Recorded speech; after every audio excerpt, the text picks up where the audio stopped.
sual pakhat man tlau lai ding akan sial lo cha fapangai chute akan ve tu boy pa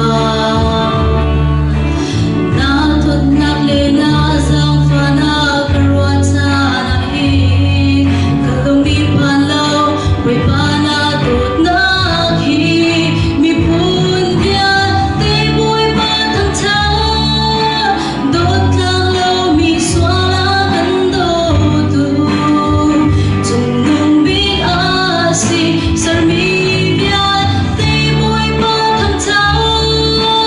do dim nun na ba kan pe tu boy a zum zalin thang cha tu si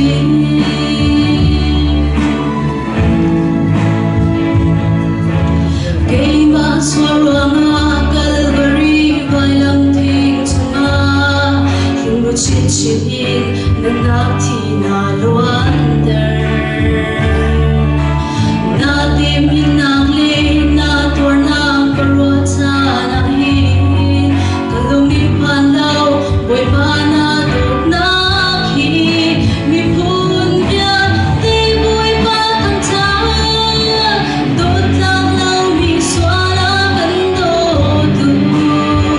chung nung bi a si sar mi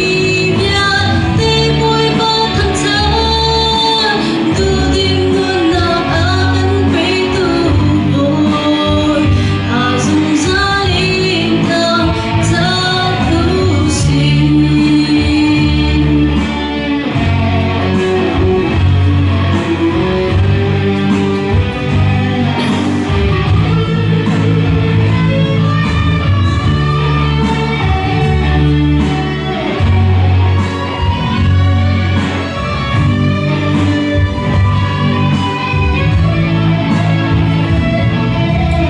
Keima swaranga Calvary vai lam thing chunga hingu chin chin in na thi na luan der na te min nak le na tor na karwa cha na hi kalung ni pan lau boy pa na dot na hi mi phun bia te boy pa thang cha dot lang lau mi swala kan do tu chung nung bi a si sar mi bia te boy pa thang cha du dim nun na ba kan pe tu boy a zum zalin thang cha tu si Baba ni super na